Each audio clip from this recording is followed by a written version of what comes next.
नाथ बाबा सांगतात नामस्मरण घडो, आणि नामस्मरण कुणाच्या संगतीमध्ये गेल्यानंतर घडतं हे माहित होतं. भजन घडण्यासाठी संगती कुणाची करावी लागेल? पिनाराची नाही, संत महात्म्यांची. कारण संतांच्या संगतीशिवाय भजन घडू शकत नाही, संतांच्या संगतीशिवाय उद्धार होऊ शकत. कारण संगती जीवन जगत असताना, बघा लक्ष द्या, जीवन जगत असताना संगती ही फार परिणामकारक ठरते. मनुष्य संगतीनेच बिघडतो आणि संगतीनेच घडतो. थोडासा बदल आहे, संगतीनेच घडतो आणि संगतीनेच बिघडतो. म्हणून जीवन जगत असताना संगत कोणाची करावी? संतांची संगत करावी, चांगल्यांची संगत करावी. संतांच्या संगतीने जीवनाचं भलं होतं आणि संतांच्या संगतीशिवाय भगवंताची प्राप्ती ही शक्य नाही. श्यामा तुझसे मिलने का सत्संग ही बहाना है,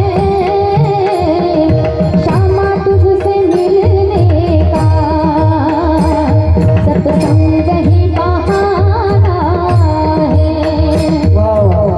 मीरा ने ढूंढा तुझे कीर्तन में पाया है, मीरा ने ढूंढा तुझे कीर्तन में पाया है.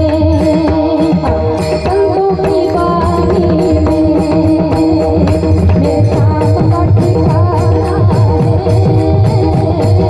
श्यामा तुझसे मिलने का सत्संग ही बहाना है.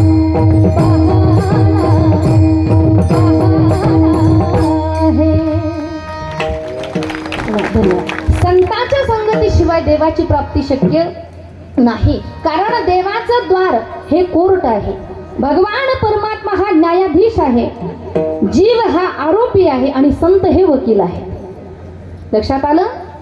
जीव हा आरोपी आहे, संत हे वकील आहेत, देव न्यायाधीश आहे आणि देवाचं द्वार हे कोर्ट आहे.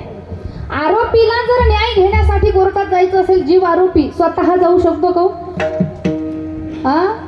झोपले का काय? स्वतः जाऊ शकतो का आरोपी कोर्टामध्ये? नाही. तर त्याला माध्यम सोबत वकील घ्यावा लागतो.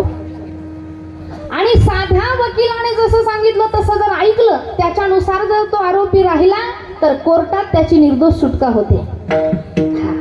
सुंदर असं उदाहरण आहे पहा. म्हणून आपण संगती संतांची केली पाहिजे, संतांच्या विचाराची संगती केली पाहिजे. उदाहरणाने सांगायचं झालं तर एक मनुष्य बैलगाडी घेऊन रस्त्याने निघाला होता. रस्त्याने बैलगाडी घेऊन निघाला, पण नवीन बैलगाडीला जुंपलेले होते. पहिल्यांदाच बैलगाडीला जुंपले आणि पहिल्यांदा जो बैलगाडीला जुंपल्या जातो ना, तो व्यवस्थित गाडी चालवत नाही. ते बैल होतडाक होतडाक होतडाक होतडाक पळायला लागले आणि एवढी पळाले ते बैलाच्या नाकातली येसन तुटली. तो गाडीवरचा ताबा सुटला.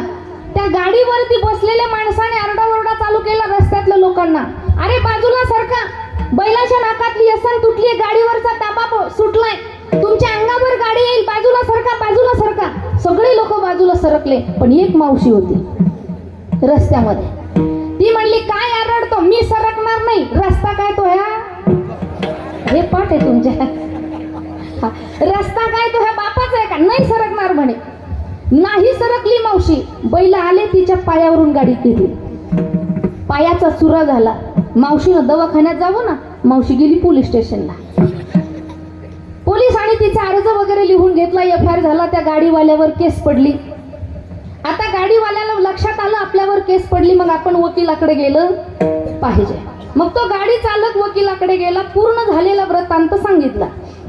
वकिलाने सांगितलं, एक काम करा, उद्या कोर्टामध्ये तुम्हाला हजर केलं जाईल. कोर्टामध्ये गेल्यानंतर समोरच्या वकिलाने, सरकारी वकिलाने काहीही विचारलं तरी तुम्ही फक्त करा बुईंग, काहीच उत्तर देऊ नका, बुईंग.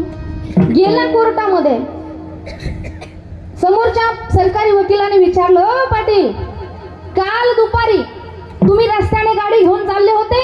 तो म्हणला बुईंग. तुमची गाडी या बाईच्या अंगावर गेली? या बाईच्या नाही, तिथं तो विचारत होता. तुमची गाडी या बाईच्या अंगावर गेली? तो म्हणे बुईंग. तो म्हणे बुईंग. जजच्या वकिलाच्या लक्षात आलं हे येडं दिसतंय म्हणे, हे येडं दिसतं, याचा काही केस आता जास्त चालून काही मजा नाही, त्याला निर्दोष सुटका केली त्याची. आणि ही बाई उठून उभी राहिली, जिचा पाय मोडला होता ना, ती कशी बशी काठीवर उठून उभी राहिली आणि म्हणे जज साहेब, वकील साहेब, हे आज मेलं बुईंग बुईंग करतंय, काल तर लय आरडत होतं. काल तर लय आरडत होतं, गाडी अंगावर जाईल सरका, बैलाची यसन सुटली सरका, गाडीवरचा ताबा सुटलाय सरका बाजूला लय आरडत होतं म्हणे, आज बुईंग बुईंगच करतंय. जजच्या लक्षात आलं माणसाची चूक नाहीये.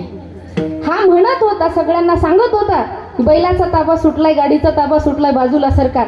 या माणसाने सगळ्यांना हुशार केलं, चूक बाईची आहे. माणूस निर्दोष सुटला आणि बाई गुंतून पडली. कशामुळे? एका सामान्य वकिलाने सांगितलेलं ऐकलं, बुईंग बुईंग केलं म्हणून केस मधून निर्दोष सुटला. असं आता कीर्तन संपल्यानंतर मला बुईंग करू ना, कथेचंही बाकी अजून विठायला.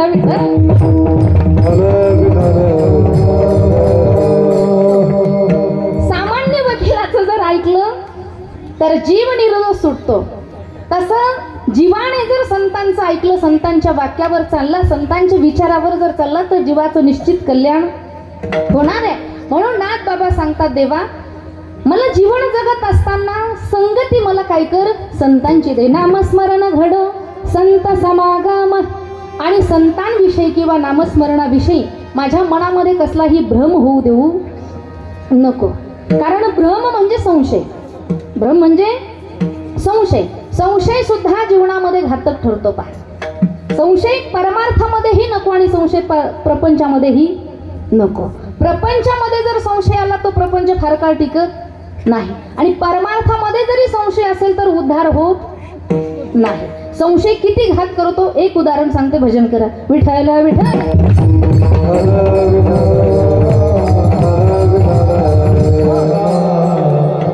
एक दोन मित्र असे रस्त्याने चालत होते आणि अंधार पडलेला होता. पावलीचा पांदीचा रस्ता होता, अंधार पडलेला होता आणि चलता चलता एका मित्राचा पाय भरला. त्याने दुसऱ्याला सांगितलं, अरे पाय भरला माझा. तो म्हणला, जाऊ दे, आता गाव जवळ आले, गावात जाऊ, उजेडामध्ये गेल्यानंतर पाणी घेऊन पाय धुवून टाकू. सोपं होतं की नाही? पण याच्या मनात संशय आला, हा पाय भरला पण कशाने भरला असं? काय आला? संशय आला मनामध्ये.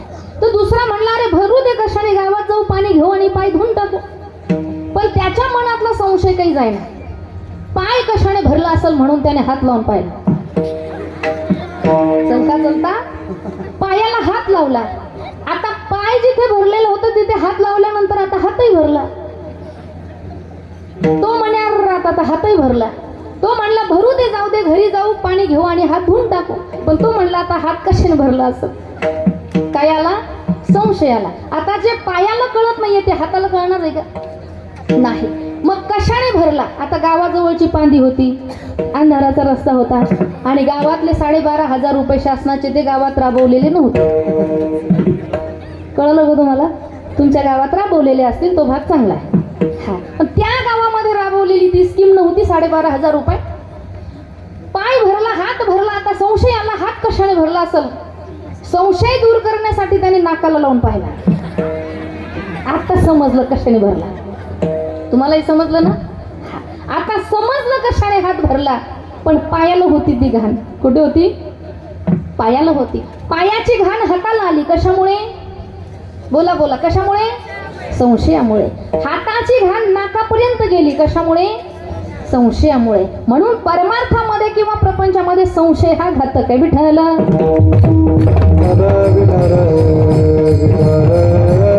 म्हणून नाथ बाबा सांगतात, देवा वाहू